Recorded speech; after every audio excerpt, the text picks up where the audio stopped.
بسم الله الرحمن الرحيم. الحمد لله والصلاة والسلام على رسول الله وعلى آله وصحبه ومن والاه. السلام عليكم ورحمة الله وبركاته. لازلنا في تدبر سورة النساء العظيمة، ولكني وجدت أن هناك عددا من آيات هذه السورة فعلا نحن بحاجة إلى إفرادها بالتوقف والتدبر والتأمل. لما أخذت تلك الآيات من مواقع في نفوسنا وفي مجتمعاتنا وبنيت عليها أحكام وتعاملات مع كتاب الله عز وجل وفي حياتنا لهذه الآيات. ولربما من أكثر الآيات مثالا على ذلك تلك الآية التي عرفت في مجتمعاتنا بها سورة النساء، فلا تكاد تذكر سورة النساء إلا وتذكر هذه الآية، آية التعدد. وواقع الأمر أن آية التعدد هي ليست بآية، بل هي جزء من آية، الآية الثالثة في سورة النساء. ولكن قبل أن نبدأ بالحديث عنها نحتاج أن نستحضر عدة أمور تعكس طبيعة العلاقة التي باتت بيننا وبين كتاب الله سبحانه.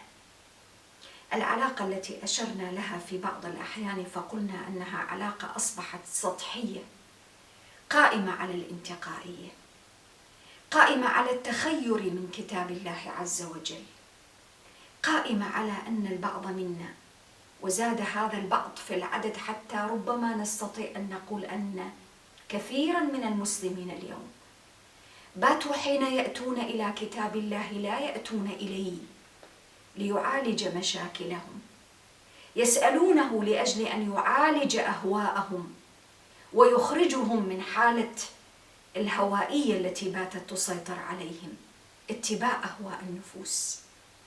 بقدر ما أصبحوا يأتون إليه بأهوائهم لأجل أن يجدوا مبررات ومسوغات لتلك الأهواء وأحكامها وما بنيت عليه في واقعهم وسلوكياتهم. والفارق شاسع بين الأمرين، فارق زاد في تلك الفجوة بيننا وبين كتاب الله، فارق واضح بين. القرآن العظيم جاء بآياته وتشريعاته وآدابه لا لأجل أن يبقى بين دفتي كتاب، بل لأجل أن يفهم، لأجل أن يعقل، لأجل أن ينفذ ويطبق في الواقع، فيعالج الواقع الإنساني، يعالج الواقع الاجتماعي. ولهذا وعلى هذا الأساس لا ينبغي أن نغفل أن سورة النساء وكذا بقية سور القرآن نزلت في بيئة لها سياقات معينة، في بيئة لها ظرفية معينة، ولكن القرآن العظيم نزل صالحا لكل زمان وبيئة ومكان، نزل مفارق للزمان والمكان والتاريخ. إذن فعلي أنا حين أقرأ هذه الآيات التي جاءت وهي تعطيني نماذج تعالجها كأمثلة ونماذج لما كان عليه الوضع في المجتمع الجاهلي، البيئة الأولى التي نزل فيها القرآن، علي أنا كذلك حين أتعامل اليوم مع هذا الكتاب أن أنظر إلى واقعي الذي أريد تنزيل آيات وتشريعات الكتاب فيه. عليه أن أكون ملما بتلك السياقات الاجتماعية والثقافية والسياسية والاقتصادية والفكرية. علي أن أفقه الواقع الذي أنا أعيشه اليوم والذي أريد أن أطبق فيه أحكام وتشريعات الكتاب، فقه الواقع، حتى يصبح التنزيل والتطبيق لتلك الآيات مصدقا فعلا لها لا شيء آخر، حتى أستطيع أن أعالج أزماتي بشكل جيد يتلائم مع مقاصد القرآن العظيم. ولكي أصل لتلك المرحلة لا يمكن أن أأتي إلى القرآن بنفسية الإنسان الذي تحركه أهواؤه وشهواته ونزواته. إنسان جاء للقرآن لأجل أن يبرر ما هو فيه من أوضاع غير صائبة، من أوضاع مناقضة لمقاصد القرآن ورسالته. سورة النساء العظيمة جاءت لتحقق وتنفذ قيما عالمية، قيما حين نزل القرآن ما كان العالم يدركها ولا يحيط بها علما، ناهيك عن أن يطالب بها. قيمة العدالة بكل توجهاتها وتجلياتها في النفس ومع الزوج والزوجة والأسرة والمجتمع والدولة. هذه العدالة هي القيمة الأساس في سورة النساء، وإلى جانبها قيمة المساواة والحرية. بدون المساواة والحرية لا يمكن للعدالة أن تتحقق. ولذلك كل هذه الحيثيات أنا أحتاج كمتدبر في كتاب الله أن أستحضرها وأنا آتي إلى القرآن العظيم محاولا أن أتفهم مقاصد آياته لكي أنزلها في واقعي وأطبقها في حياتي وسلوكي وعملي. وحقا يمكننا أن نقول إذا أردت أن تنظر إلى موقع أي أمة من الأمم من الناحية الحضارية وتتساءل عن ماهية موقع هذه الأمة في مستوى التحضر، فعليك أن تنظر إلى موقع الأسرة وموقع المرأة والأبناء فيها. بمعنى آخر، انظر إلى نسائها، انظر إلى أسرها، انظر إلى العلاقات الأسرية والزوجية، انظر إلى الأبناء في المحيط الأسري وفي المحيط الاجتماعي. هذا مقياس من مقاييس التحضر لا ينبغي أن نغفله ولا نغفل عنه. مشكلتنا اليوم في التعامل والتي انعكست على تعاملنا في هذه القضية مع هذه الآية الثالثة في سورة النساء أننا نأتي بتقريبا عكس ما ذكرناه وأشرنا إليه إلى كتاب الله سبحانه. ولذلك اليوم كثير من المسلمين حين يذكر سورة النساء لا يذكر منها إلا ذاك الجزء المتعلق بقضية التعدد، جزء من آية، فيقول فانكحوا ما طاب لكم من النساء مثنى وثلاث ورباع، ويسكت. وربما العديد منهم لا يعرف لا بدايات الآية ولا نهاية الآية، ناهيك عن معرفة سياق السورة ومقاصدها. هذه المعرفة الضحلة السطحية ليست معرفة إنسان أو فرد يريد أن يعيش بأحكام القرآن، ليست معرفة إنسان يريد أن يخضع واقعه الفردي والاجتماعي والأسري للقرآن العظيم، وإنما هو في واقع الحال هو تصور لإنسان يريد أن يخضع القرآن العظيم وأحكام القرآن لأهوائه ورؤاه، والفرق بينهما شاسع. ولذلك أصبحت هذه القضية ينظر إليها وكأنها إشكالية القرآن أحدثها أو صنعها.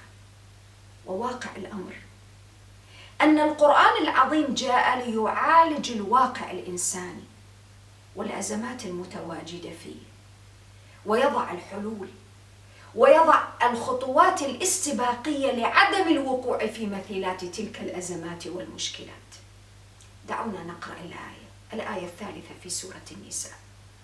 يقول الله عز وجل وإن خفتم ألا تقسطوا في اليتامى فانكحوا ما طاب لكم من النساء مثنى وثلاث ورباع فإن خفتم ألا تعدلوا فواحدة أو ما ملكت أيمانكم ذلك أدنى ألا تعولوا. هذه الآية لكي فعلا نصل إلى تفهم بعض المعاني أو المقاصد العظيمة فيها لتعالج المشاكل التي نمر بها في مجتمعاتنا، علينا أن نتفهم سياقات النزول التي نزلت فيها الآية. الآية نزلت كما ذكرنا قبل قليل في بيئة جاهلية، في بيئة امتهنت الظلم، وأقولها هكذا: بيئة امتهنت الظلم والاعتداء على الآخرين، وخاصة تلك الفئات التي يمكن أن ينظر إليها ذلك المجتمع الجاهلي لأنه مجتمع قائم على الطبقية وعدم العدالة إلى أنها فئات ضعيفة، ومنها فئة اليتامى.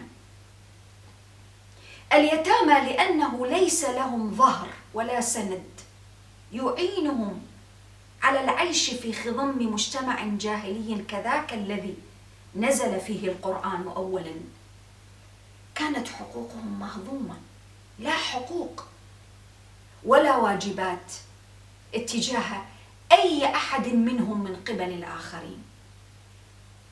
وكان المعتاد، وكان هذا الأمر سائد وسائغ في المجتمع الجاهلي، أن الرجل يلجأ إلى الزواج باليتيمات. لماذا؟ لأن الالتزامات التي يوجب عليه الزواج بيتيمة أقل بكثير من الزواج بغيرها. غير اليتيمة لها أولياء يطالبون بمهر ويطالبون بأموال ويطالبون بأشياء كثيرة، أما اليتيمة التي لا ولي لها ولا أب ولا ظهر ولا سند، فهذه لقمة سائغة سهلة. القرآن العظيم نزل في مثل هذه البيئة، فأرادت هذه الآية أن تصحح وضعا اجتماعيا قائما على الظلم والعدوان. وتدبروا معي في كل كلمة من كلمات الآية. الآية 1، الآية 3، على مرتين ذكرت كلمة وإن خفتم ألا تقسطوا. إذن لم يحدث عدم القسط ولم يحدث عدم العدل بعد، وإنما كل الذي حدث هو خوف، حالة نفسية. لم يحدث عدم القسط بعد، لم يحدث. ولكن القرآن العظيم لشدة حفاظه على قيمة العدالة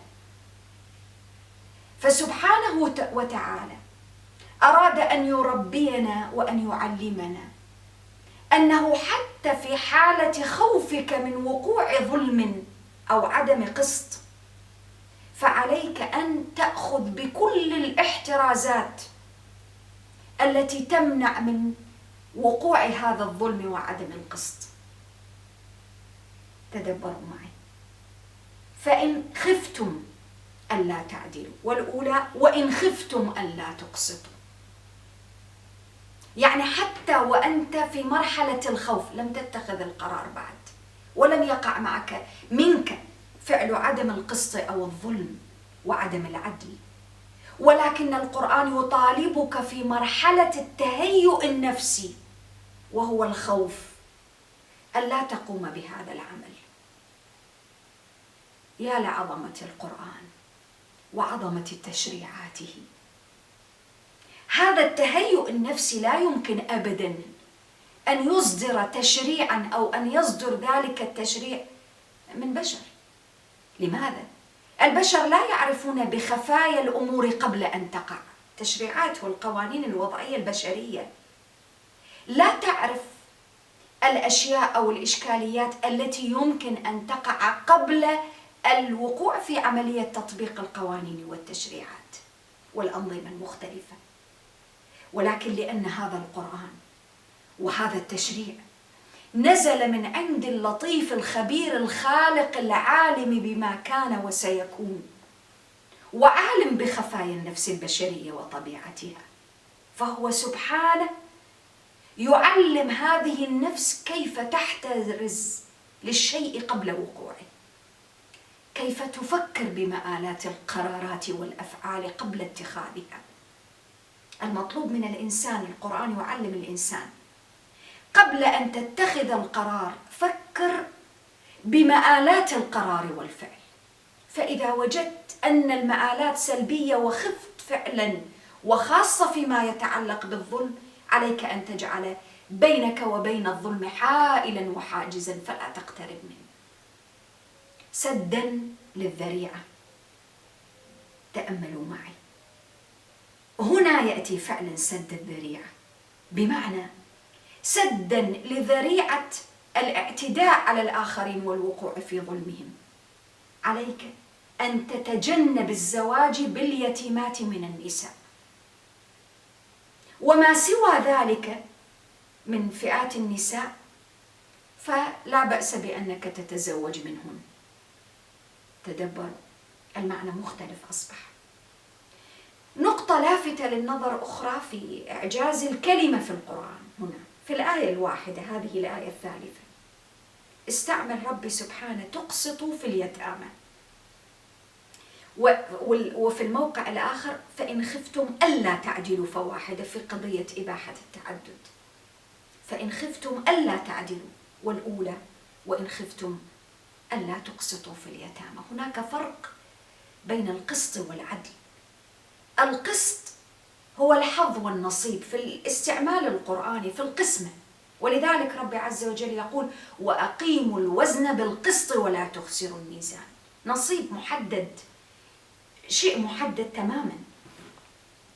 أما العدل فهو شيء عام، يطلب منك القرآن حين تعدل أو يأمرك بالعدل أن تساوي بين الناس في الأحكام. مساواة في أشياء مختلفة، سواء ما كان فيها أنصبة مقررة أو محددة أو ما لم يكن. تأملوا في سياق استعمال اللفظة، فعدم الخشية من عدم القسط، استعمال عدم القسط هنا في قضية اليتامى، لأن الأمر يتعلق بالأنصبة وبالحقوق المالية لليتيمة. ولكن حين جاء بقوله عز وجل فإن خفتم ألا تعدلوا في قضية إباحة التعدد، العدل هنا مساواة في مختلف الأحكام المتعلقة بالزوجتين. الإنسان يتزوج من أكثر من امرأة، فإذا تزوج فعليه أن يتحرى العدل، والوضع هنا مختلف. طبعا الآيات تنهى عن الظلم بشكل عام، والآيات التي قبل الآية الثانية ثم جميع الآيات التي في سورة النساء، نحن قلنا جاءت سورة النساء ونزلت لتحقيق قيمة العدالة، ومع قيمة العدالة ولأجل أن تتحقق العدالة هناك احتياج لتحقق قيمة الحرية والمساواة بين الناس كما يقدمها القرآن. ولذلك القرآن أراد أن يصحح وضع الظلم الجاهلي الذي كان واضحا في ذلك المجتمع وفي أي مجتمع آخر، ولكن أعطانا نموذج لذلك الظلم كما هو موضح في هذه الآية. والخوف هنا الذي أراد القرآن وأرادت سورة النساء أن يتولد في نفس المكلف الرجل تحديدا، خوف محمود جدا، خوف لا بد منه، خوف يدفع بالإنسان إلى أن يقف فلا يأتي شيئا لا ينبغي أن يأتيه، خوف يولد الإحجام عما لا ينبغي أن يقوم به الإنسان. في كلتا الحالتين ألا تقسطوا في اليتامى وإن خفتم ألا تقسطوا في اليتامى، وفي نفس الآية فإن خفتم ألا تعدلوا. سورة النساء تولد هذا الخوف المحمود في نفس المكلف الذي هو كفيل بأن يقوم فعلا بحجز المكلف عن اتخاذ قرار أو الوقوع والإقدام على قرار سيوقعه في ظلم اجتماعي بين وواضح. هذا هو الخوف الذي يحول بين الإنسان وبين الاعتداء على قيمة العدالة والفوز بمكرمة العدالة التي جاء القرآن ليجعل من الإنسان الفرد المكلف وصيا عليها، محققا لها، قائما بها في ذاته أولا وفي نفسه وفي مجتمعه وفي أسرته بطبيعة الحال. هكذا القرآن يصنع العدالة.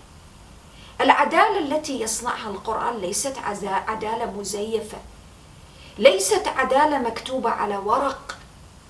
العدالة التي تصنعها سورة النساء عدالة تصنع في قلب الإنسان وضميره ووجدانه، تتولد مع هذا الشعور في بداية الآيات، ولنا أن نتدبر لماذا جاء الحديث عن الخوف في الآية الثالثة من سورة النساء.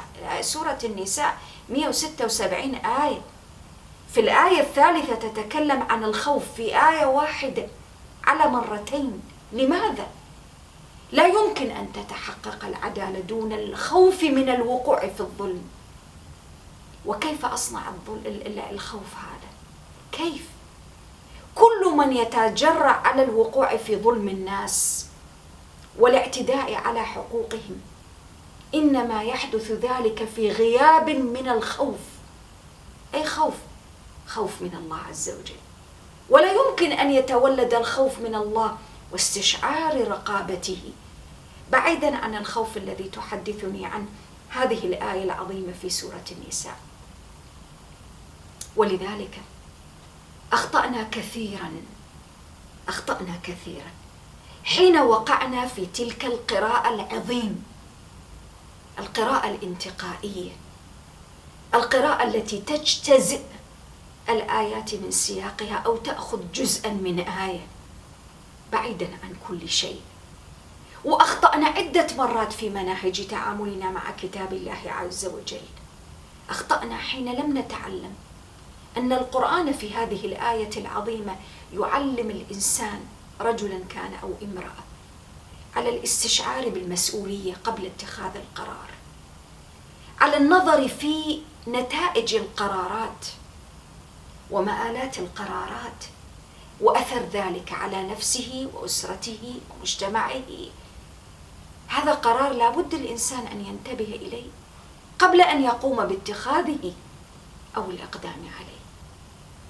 للأسف الشديد هذه القضية ونتيجة لقضايا أخرى مختلفة أوقعتنا في شباك أخرى لا أدري هل سنتمكن من الخلاص منها قريبا أم لا.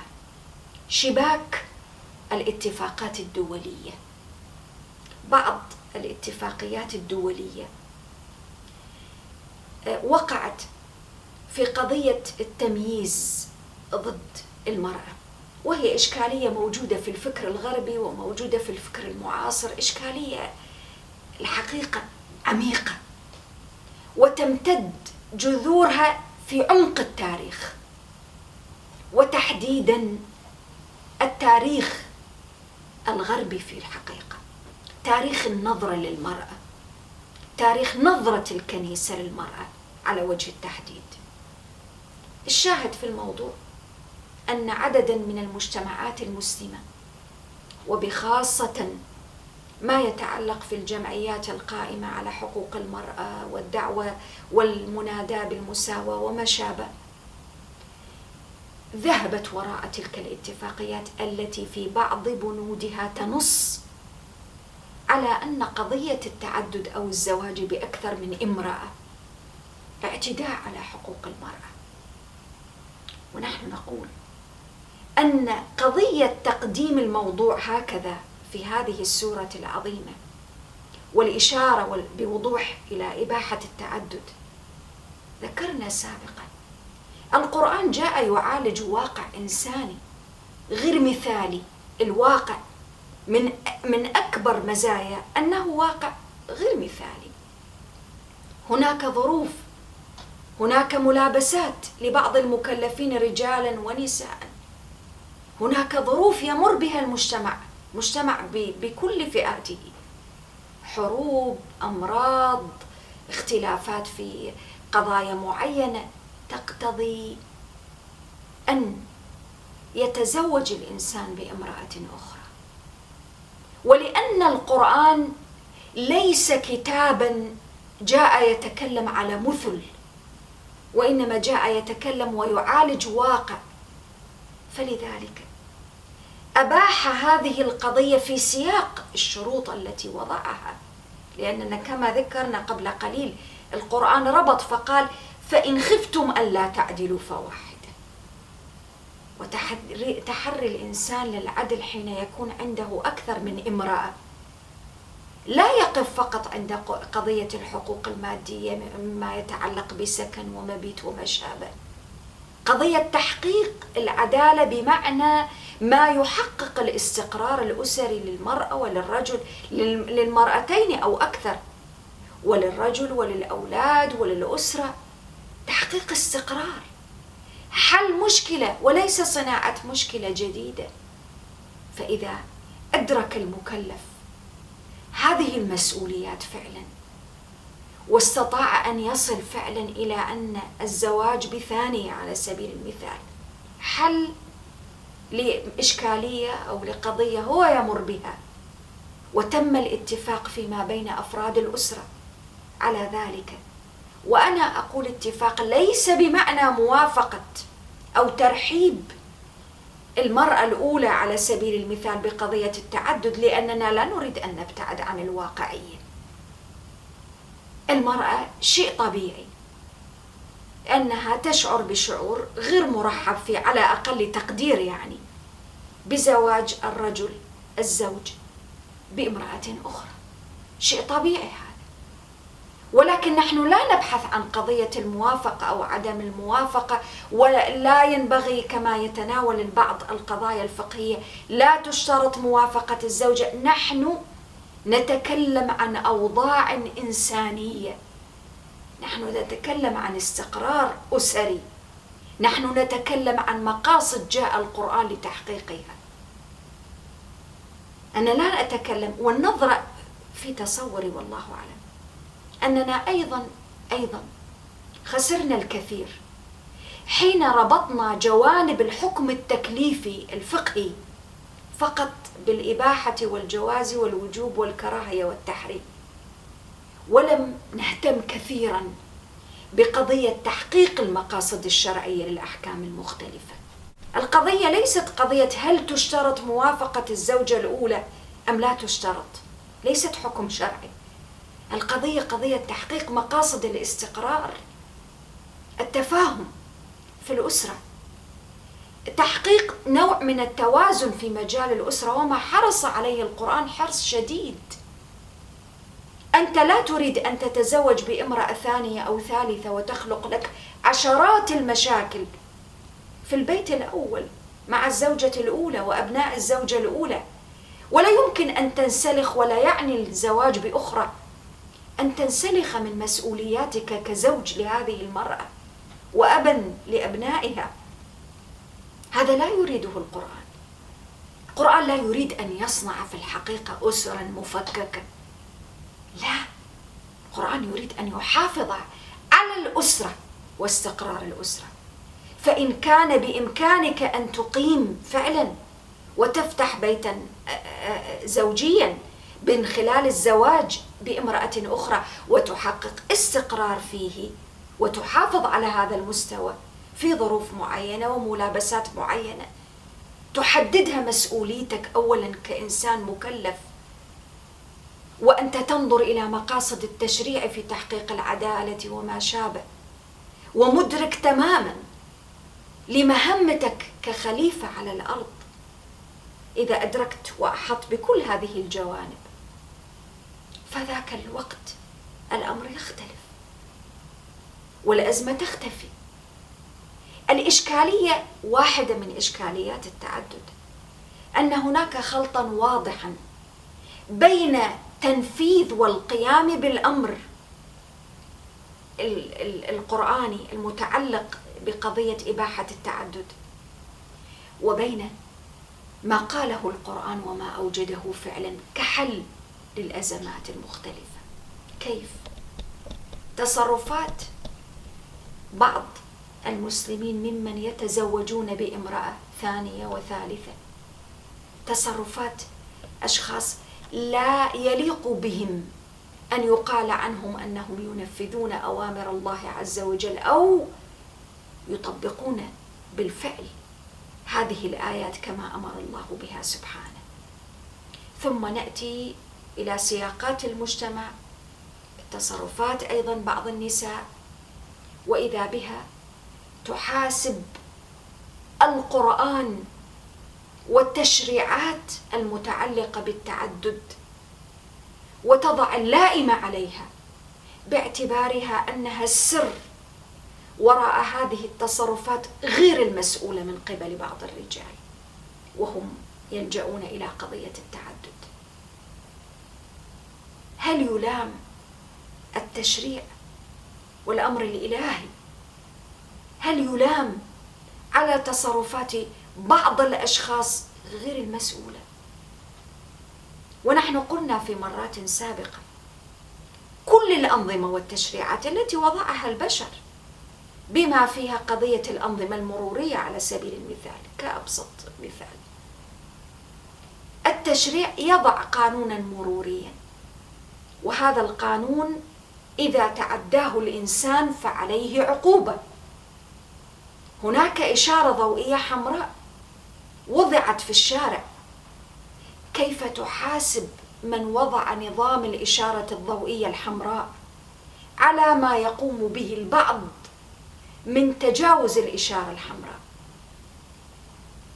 كيف؟ هل المطلوب لحل أزمة تجاوز الإشارة الحمراء وتخطيها من قبل بعض الأشخاص، هل الحل أننا نلغي نظام الإشارة الحمراء؟ بالله عليكم، هل هو هذا الحل؟ هناك أشخاص يتجاوزون الإشارة الحمراء في كل المجتمعات، وربما تزداد النسبة في بعض المجتمعات العربية مثلا ربما. هل الحل أننا نلغي النظام بأكمله؟ أم أن الحل أننا نفكر مع أنفسنا كيف نستطيع الترقي بتفكير الأشخاص وتوعيتهم لأجل الالتزام بهذه القوانين والأنظمة؟ أيهما أولى؟ أيهما أكثر تعقلا ومنطقية؟ ولله المثل الأعلى. رب عز وجل أباح قضية التعدد هنا لملابسات محيطة بالمكلف، محيطة بالمرأة، محيطة بالرجل، محيطة بالمجتمع، محيطة بالظروف، لأنه واقعي يتعامل مع واقع إنساني. ويتجاوز بعض المسلمين هذا الأمر بممارسات غير صحيحة لا يقبل بها الشرع الذي جاء ليحقق العدل وينهى عن الظلم. فهل الحل أننا نلغي هذا التشريع، أم أن الحل أننا نفكر في كيفية الترقي بالناس والترقي بالمكلفين رجالا ونساء لأجل الخضوع لهذه القيم الربانية التي جاءت سورة النساء بتحقيقها؟ المشكلة أننا وقعنا كما ذكرت قبل قليل في إشكالية الجري وراء الاتفاقيات الدولية التي جاء البعض منها ينص على تحريم التعدد، واعتقدنا وتوهمنا أن هذا الحل الذهبي السحري سيعالج كل الأزمات التي تمر بها النساء في مجتمعاتنا. والواقع أن هذا الأمر سيزيد المشكلات الأسرية، سيزيد من نسبة العلاقات ربما خارج نطاق الزواج حتى، والدليل ما يحدث في المجتمعات الغربية. بالنسبة للمرأة ربما يكون مألوف جدا وليس بالغريب أنها لا تستقبل مسألة زواج الرجل بأخرى بترحاب، هذا متوقع جدا، وعلى الرجل أن يتفهم هذا الموقف.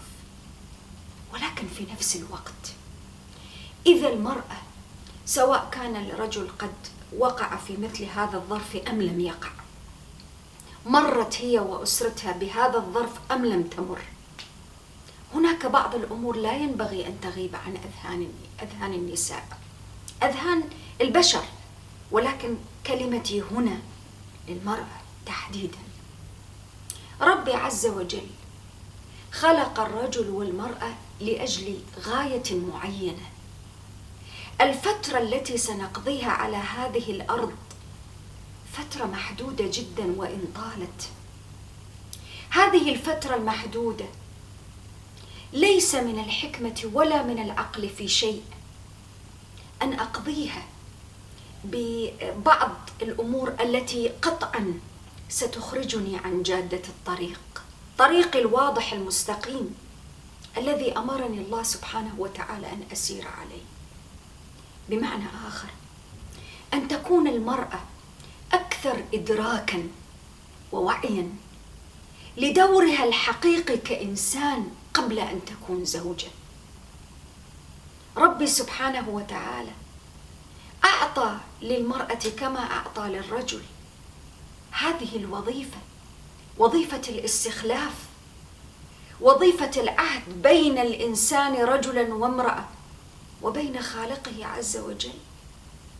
والوقت محدود والعمر يجري، فليس من الصواب في شيء أبدا، ولا من العقل ولا من الحكمة، أن يبدأ الإنسان بتضييع وقته الذي هو بالفعل رأس ماله الحقيقي في الحزن وفي الألم وفي المشاكل، وأحيانا قد يصل الأمر إلى تخريب وهدم الأسرة بأسرها. وفي بعض الأحيان يكون هناك أبناء وبنات هم من يعانون من ويلات الانفصال وتفكيك الأسرة. مهما يكن الموقف الذي يمر به الإنسان، مهما يكن، هو بحاجة إلى زاد الصبر الذي ربي سبحانه وتعالى أمرنا بالتزود به. الصبر لأجل أن يكون الإنسان أكثر قدرة وقوة وصلابة على الاستمرار في سيره وأداء مهمته التي أراد الله سبحانه وتعالى وأمر بها أن تكون. المشاعر، الأحاسيس، الألم، هذه الأمور أمور مفهومة جدا، ولكن لا ينبغي أن توقف المرأة عن القيام بدورها. أمر كذلك مهم جدا، وأنا أقوله في الحقيقة على اعتبار أني امرأة وأدرك هذه المعاني وهذه المشاعر. كثير من النساء في زمننا هذا ترى أن الحياة رجل، حياة رجل، وهذا تصور لو نظرنا إليه لما وجدنا أن القرآن يعززه. القرآن يعزز أن الحياة مزرعة توصلنا إلى الآخرة، توصلنا إلى رضا الله عز وجل. بمعنى آخر، على المرأة والرجل، ولكن الحديث هنا في هذه الجزئية عن المرأة، أن تحدد الأولويات في حياتها، سلم الأولويات. رضا الله سبحانه وتعالى رقم 1 في حياتي. الرجل كأي بشر، كأي إنسان، تعرض له تغيرات، حتى ممكن تكون في مشاعره، ممكن تكون في تصرفاته، هذا أمر وارد يطرأ على البشر. ولكن ما أمرنا به نحن كخلق الله سبحانه وتعالى، خلق من خلقه نساء ورجالا، أن ترتبط قلوبنا وعقولنا والمعايير التي نحكم بها على أعمالنا وتصرفاتنا برضا الله سبحانه وتعالى الذي يغير ولا يتغير. فالمرأة إذا خرجت عن هذا التفكير المحدود المحصور، وبدأت تنظر بنظرة أكثر وأوسع أفقا وأبعد، ونظرت من هذه الزوايا المختلفة، أعتقد أن هناك تغييرات ممكن أن تكون إيجابية كثيرة تقع في واقع الأسر والبيوت التي تحدث فيها بعض الصعوبات أو المشاكل الناجمة عن قضية التعدد. بمعنى آخر، الإنسان العاقل رجلا كان أو امرأة قد يعرض له في طريق الحياة أي شيء، لأن هذه الحياة هي في طبيعتها دار ابتلاء.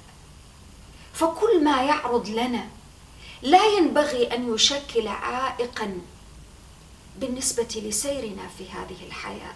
الغاية واضحة، فما يعرض لي في طريقها علي أن أتعامل معه بالفعل كدرجة أستطيع أن أرتقي بها للسير خطوات في طريقي لرضا الله سبحانه وتعالى. وبهذا هناك عشرات الأمور التي يمكن أن تتحقق من خلال تغيير طبيعة نظرتي للأمور، من خلال أن يكون لدي اهتمامات واسعة بأشياء تتعلق فعلا بتحقيق الإنسان لذاته وقيامه بوظيفته. أما الانشغال بكثرة الصغائر والقيل والقال وفعل ولم يفعل وظلم ولم يظلم، والدوران في فلك هذه التفاصيل والجزئيات، وفي فلك الرجل والزوجة الثانية أو زوجة ثالثة أو ما شابه، هذا لا يليق بإنسان لديه وقت محدود جدا ومحسوب عليه بالثانية، ولديه مهمة لا بد أن ينفذها على أتم وجه وأحسن طريقة ممكنة يلقى بها الله عز وجل. نلقاكم بإذن الله. السلام عليكم ورحمة الله وبركاته.